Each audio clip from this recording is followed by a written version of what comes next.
Isang pagpalang araw po sa ating lahat and welcome po to our 365 Daily Devotion. At ngayong araw po ang topic po natin is patungkol po sa ano ang kahulugan ng ipinanganak sa Espiritu.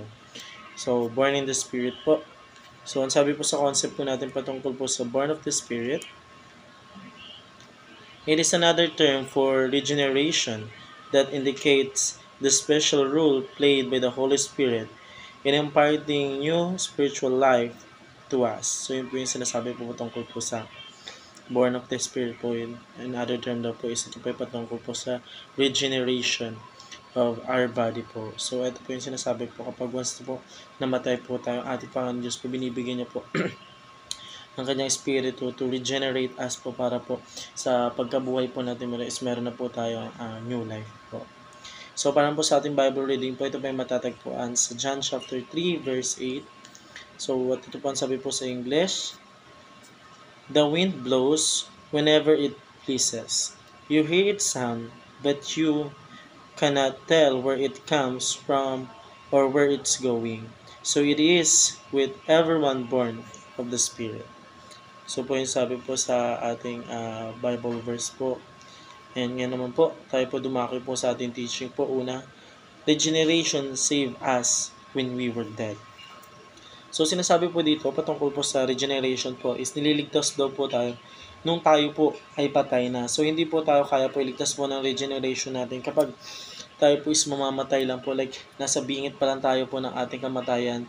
Tapos, magre-regenerate po tayo ng ating Panginoon Diyos. Hindi po yun ganun po. So, ang sinasabi po dito is regeneration save us when we are dead po. So, isa lamang po sinasabi na ito po, no?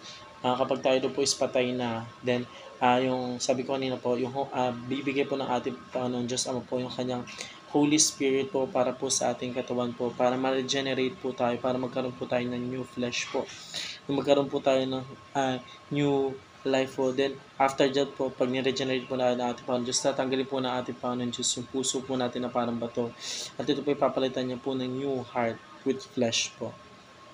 So, parang po sa pangalawang katanungan po, regeneration is the impartation of the life of Christ. So, yung pinasabi po natin yung regeneration na po is the impartation po sa pagiging buhay po ng ating Panginoon Diyos po. So, dito po pinapakita po dito na kapag tayo pong na-regenerate na po sa ating Panginoon Diyos, is sabi po dito, magkakaroon po tayo ng new us po, or parang ito po yung magkakaroon po tayo ng bagong attitude, kasi nga po kapag tayo po is namatay na makasalanan po tayo, which is true naman po, then kapag regenerate po tayo ng ating Panginoon, so magkakaroon po tayo ng parang kakaiba po tayo, parang 2.0 po kapag sinabi po natin dito. Pero kapag tayo po nagkaroon ng ganun po, is mas mapapalapit po tayo sa ating Panginoon Diyos hanggang magpakailanman po. So, pangatlong katanungan po, regeneration is purely God's work. So, sinasabi po dito, yung pag-regeneration daw po is purely God works po. So, yung pagliligtas daw po ng ating Panginoon Diyos sa atin is yun po talaga yung purely ginagawa niya po ang trabaho po. Then, ganoon din po sa pagre-regenerate po sa atin, binabago po tayo ng ating Panginoon Diyos patuloy ng patuloy. So, yun po yung kanyang trabaho po pagdating po sa atin. And tayo lang po isang gagawin natin po is faith lang po tayo sa ating Panginoon Diyos. So, yun lamang po para sa araw ito. Maraming salamat po sa pakikinig. And see you po ulit bukas para po sa ating daily devotion.